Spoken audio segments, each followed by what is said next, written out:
besok saya untuk sidang perdana gitu kan. Saya sidang perdana. Jadi saya juga harus harus prepare untuk sama lawyer saya untuk mempersiapkan jadwal sidang besok. Jadi mungkin saya pikir ini untuk tampil TV boleh apa? Sudah saatnya ya.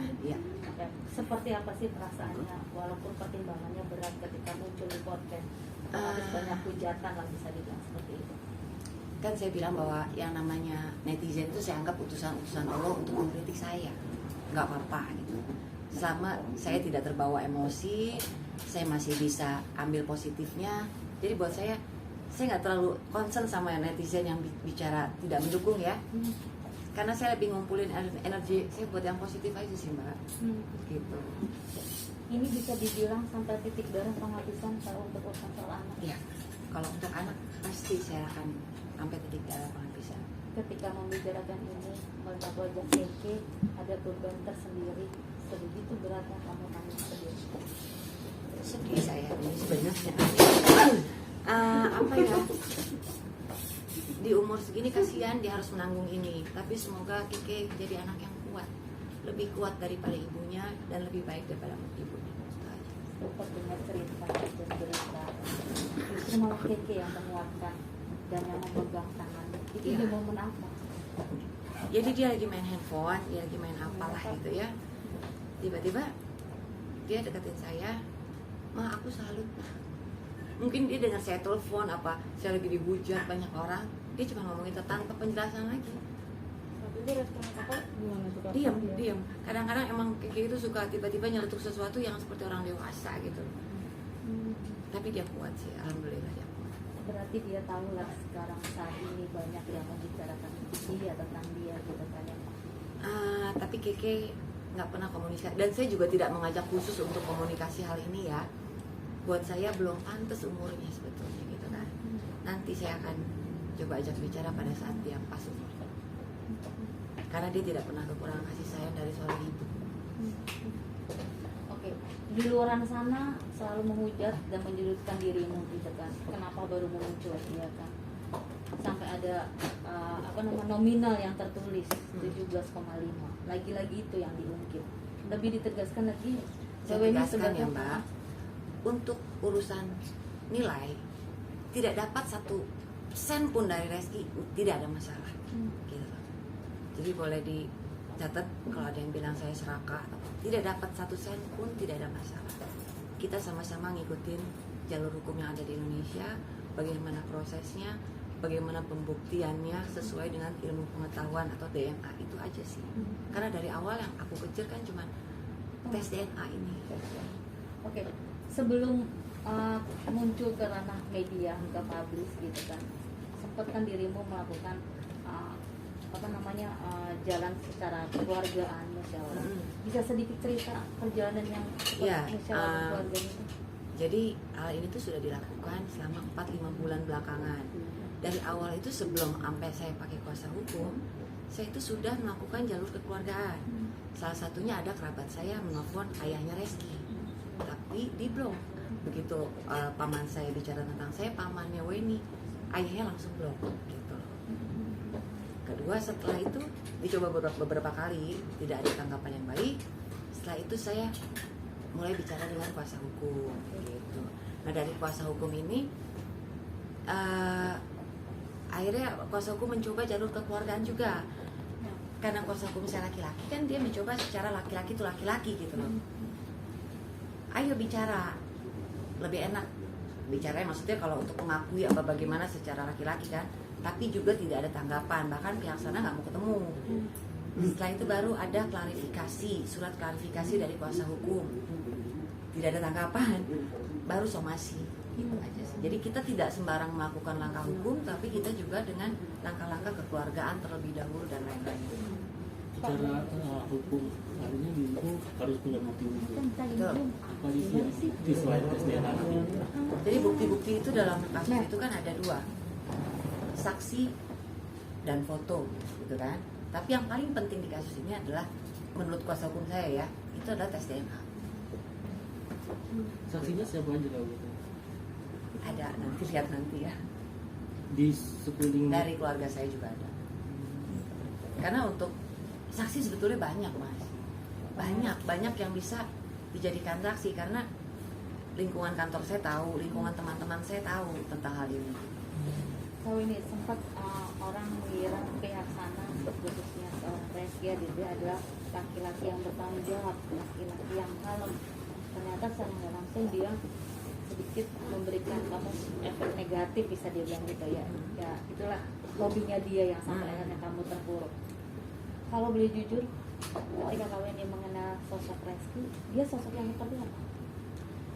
Pada zaman itu kan Reski masih muda ya, masih main, tapi saya sekarang lihat kok dia lebih dewasa sih. Reski lebih dewasa, lebih bisa menjaga sikap yang saya lihat ya.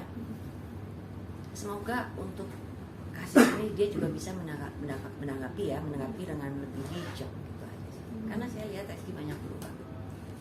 Dan ini juga cerita pernah ada di titik nadir. Kenapa? Saya melakukan kesalahan, Mbak. Saya melakukan kesalahan yang saya akuin sekali ya. Saya juga merasa mungkin dari yang keke terungkap juga saya harus bisa berani, tampil untuk berani. Saya tidak seperti dulu takut untuk mengungkapkan sesuatu, takut akan kesalahan saya.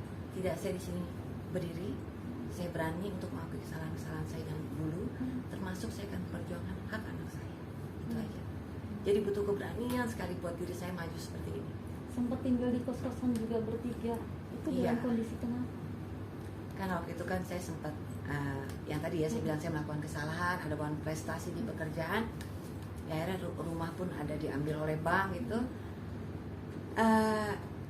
Ya akhirnya saya rumah disita, anak-anak harus tinggal di kos-kosan gitu kan. Dan pihak sana tahu kok. Yang saya sesalkan gini ya, yang saya sesalkan pada waktu saya masih tinggal di rumah saya di Pondok Indah, pihak R ini sering sekali datang kan gitu loh, beberapa kali datang, seminggu 2 kali gitu.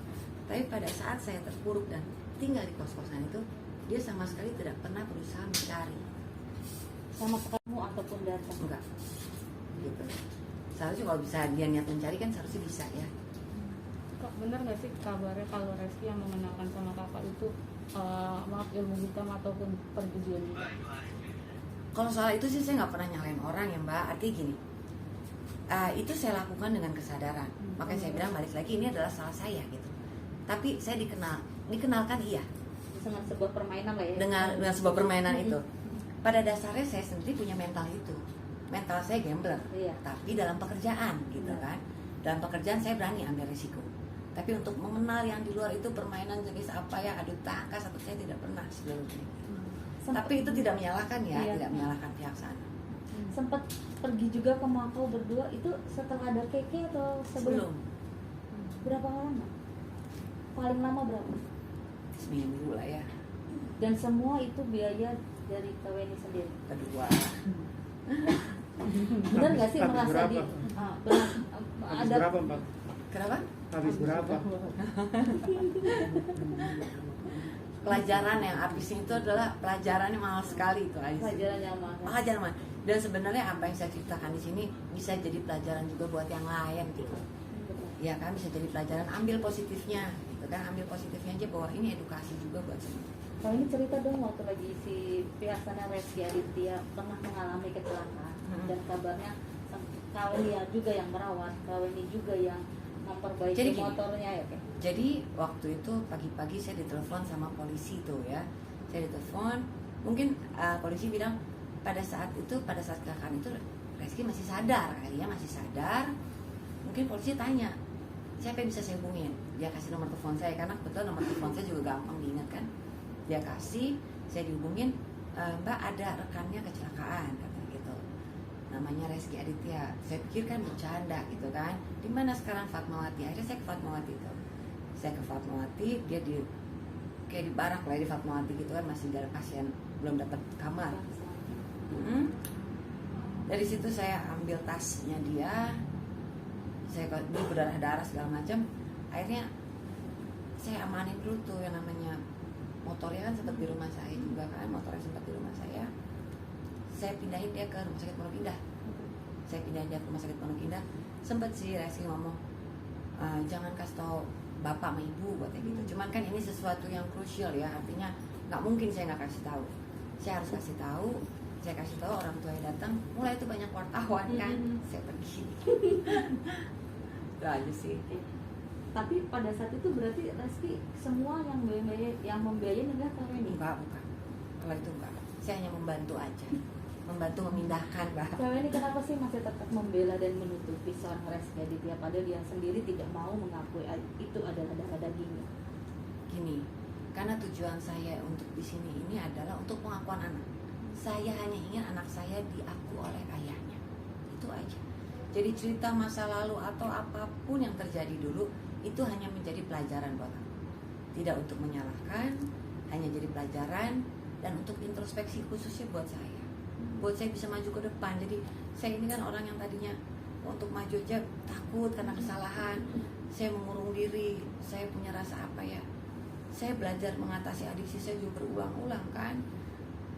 Saya harus maju, saya harus berubah dan saya harus belajar untuk mencari kebenaran. Itu aja sih. Sosok Keke sendiri seperti apa sih? Mungkin teman-teman juga lihat ya di Instagram kan, udah banyak sekali tuh. Dia anak yang seperti apa sih? Kalau Pintar, anaknya kritis, pintar dan dewasa kayak gitu. Apa yang diwariskan dari Reski? Apa yang dibentuk fisik atau apa? Mungkin fisik dan sifatnya. Semuanya sih menurut saya ya, semuanya si Reski. Reski banget ya. Bahkan cara nontonnya pun kata orang yang dekat sama Reski ya, cara dia nonton suka segala macam, suka micingin mata itu Reski banget katanya ya, itu kata orang dekatnya Reski. Saya mungkin hanya numpang melahirkan dan merawat itu aja sih. Mbak terakhir ketemu kapan, terus apa sih alasannya Reski? Apa ada pertengkaran sampai akhirnya dia ninggalin Mbak Weni? Ada masalah atau apa? Terakhir ketemu juga. Kalau Sampai saya ada sih berpisah. nggak pernah mikir ada masalah ya, cuman boleh ditanya ke Reskinya langsung lah kalau soal itu. Mbak, tapi terakhir ketemunya gimana? Meninggalkan Mbak Weni? Jadi terakhir ketemu tuh kita masih tetap, ya itu mungkin masalah saya ada masalah hukum itu ya. Cuman Keke pernah sakit, masuk rumah sakit Pondok Indah, dia sakit dan Reski datang. Usia berapa tuh? 1,5 tahun kalau nggak salah. Reski datang. Reski datang dalam keadaan seperti apa? Maksudnya memperkenalkan Bahkan di ini rumah sakit papamu itu gitu, tuh atau enggak, seperti apa? Ya. kan masih kecil juga kan, belum bisa diajak komunikasi untuk hal itu. Rumah sakit susternya ngomong, ini siapa? Saya bilang kan, ponakannya. Oh ponakannya sama sih sama omnya gitu. Mirip gitu ya. Mungkin ya, itu bukan saya ngomong, Mbak. dari suster. Mbak, waktu lahir kan artinya Reski juga datang, ada kan? Iya. Nah, terus gimana mungkin sempat ada komitmen apa ketika lahir anaknya ini? Reski seperti apa respon? Ini gimana masa depan anak? Terus apakah Ada harus nggak bisa? respon itu? Gimana mungkin komitmennya apa waktu itu? Nggak ada komitmen apa-apa sih. Yang dia janji-janjiin gitu Kak. Enggak ada. Kalau ini banyak netizen Sampai 8 tahun? Sampai 8 tahun. Dia nggak ada komitmen apa? Nggak ada sama sekali. Netizen berkomentar ada ambil-ambil bahkan kau ini sampai memutuskan. Kan saya juga baca beberapa komen tuh, oh karena lagi susah nih, begini, begitu gitu kan. Saya susah itu berapa tahun, yang saya bilang titik nadir tuh 4-5 tahun kali ya. Tapi tidak pernah saya ada melakukan hal apapun gitu kan. Bahkan saya pernah ngomong loh sama ayahnya gini. Saya bicara Ayahnya sama ini siapa nih? ayahnya Reski, Pak Pak Tri. Gobo, Pak Toyobo. Ayo bro. Saya bicara, mungkin bisa tanyain ke ayahnya langsung. Saya bicara, Pak, ada enggak saya nyentil keluarga Bapak sedikit aja? Siapa di Jakarta yang nggak tahu anak siapa? Itu boleh kok dikasih ke beliau. Itu kapan pertama? Waktu saya masih tinggal di rumah lama ya, sebelum ada kejadian saya gagal bayar bank segala macam. Berarti keluarganya tahu ya bahwa Tahu. ini cucunya gitu. Keluarganya Reski berarti tahu semua Kak. Tidak mengakui, tidak pernah ada pengakuan secara langsung ya dari mulutnya, tapi tindakannya. Seperti apa tindakannya? Ya artinya kalau saya bilang, Pak, siapa di Jakarta yang nggak tahu anak saya anak siapa? Pernah saya ada sentil keluarga Bapak. Kalau dia tidak merasa kan harusnya dia ngomong ya. Emang anaknya anak siapa? Gitu. Dan Tapi gini lah, intinya saya menuntut untuk tes DNA itu aja. Oke, Mbak, Kalau Mbak tapi tinggal satu rumah itu berapa lama sama Reski? Terus Sebetulnya bukan tinggal satu rumah, saya koreksi juga ya. Jadi saya pacaran tuh kadang dia pulang syuting, callingan pun dari rumah saya, tapi tidak selalu setiap hari gitu, enggak. bukan tidak Mm-mm. bersama lah ya. Bukan nggak bersama gitu, enggak. cuman kadang di rumah saya atau kadang saya main ke rumah dia gitu. Mbak, terus apa cara hubungannya gimana? Mungkin ngumpet-ngumpet, kucing-kucing atau gimana ke sama tetangga sebelah, terus Enggak sih, nggak lingkungan? ada ngumpet-ngumpet, cuman mungkin memang kita nggak pernah rame-rame banyak orang gitu. Kayak dulu kan sempet jet ski ya, jet ski paling sama Reski sama adiknya Bowo gitu aja. Itu Kak Weni juga kan yang memperkenalkan? Iya. Karena itu salah satu hobinya Kak Weni. Kalau itu aku yang memperkenalkan. Kak, mungkin langkah apa nih kalau misalkan ada bantahan dari pihak Reski dia tidak bersedia untuk tes DNA?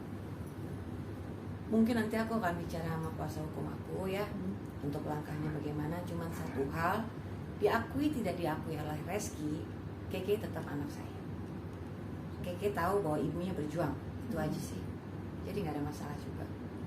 Oke, Mbak, ngelihat apa itu Reski sampai sekarang belum ada reaksi apapun, gimana ngelihat laki-laki yang nggak gentleman, nggak tahu atau seperti apa ngelihatnya? Seperti tidak ada Apa masalah. karena ada mungkin ada beban buat istrinya atau seperti apa, mungkin tekanan atau apa? Gini ya, saya balikin lagi aja ke Mas atau ke Mbaknya gitu ya. Kalau itu terjadi pada Mas dan Mbak, mungkin nggak sih begitu? Pasti kalau saya sih akan gimana. Cuman kalau mereka menampilkan keluarga yang baik-baik saja, itu yang saya harapkan. Artinya, karena saya sekali lagi tidak mengganggu masa depan Reski. Saya nggak gugat masa depan Reski, saya nggak gugat. Yang saya gugat adalah masa lalu. Masa lalu saya gugat karena ada anak, itu aja. Masa lalu tentang anak itu aja yang saya gugat. Kalau persidangan nanti akhirnya buntu, Kak Weni langkah apa yang Kak Weni lakukan? Nanti saya tanya kuasa hukum kalau soal itu ya. Karena kalau persidangan menurut saya sih tidak akan buntu. Pasti akan menemukan jalan keluarnya. Jalan keluar seperti apa, itu yang kita tunggu bareng-bareng juga. Dan terakhir adalah tes DNA ya? Tes DNA, gitu aja. Seberapa yakin dan seberapa ini percaya Mbak Weni melakukan tes DNA? 100%. Apa pertimbangannya? Ya karena saya ibunya, saya tahu ayahnya siapa. Selama berhubungan sama Reski, Mbak Weni merasa memang tidak pernah berhubungan dengan siapapun. Tidak. Oke, Mbak Weni mungkin Itu ada hubungan berapa lama sih? Saya doa aja, minta yang terbaik sama yang kuasa, itu aja sih. Tapi hadir kan hadir. Insya Allah datang. yang membuat Kak Weni hadir apa? Ya, saya harus Memperjuangkan datang, apa? saya harus datang. Bahwa saya ada, tidak fiktif kan lagi-lagi. Dan saya mau bertanggung jawab untuk ini dengan saya datang. Insya Allah saya datang. Oke, Kak Weni saat terakhir lebih ditegaskan buat membungkam semua komentar netizen. Dirimu hadir, muncul hanya untuk minta apa dan tidak menggubris masa yang sekarangnya Reski. Iya. Jadi sekali lagi, tujuan saya muncul ke publik ini adalah untuk menggugat masa lalu Reski Aditya karena ada anak. Tidak menggugat masa depan Reski maupun menggugat ke pasangannya ya, sama sekali tidak ada ke arah situ. Jadi kalaupun saya tegaskan, kalaupun tidak mendapat 1 sen pun tidak ada tanggung jawab, tidak ada masalah. Dan itu mengenai tanggung jawab atau tidak kan kita buktikan juga di pengadilan. Cuman buat saya pribadi tidak ada masalah. Itu aja sih. Saya minta dia pengakuan secara ayahnya aja, ayah biologisnya.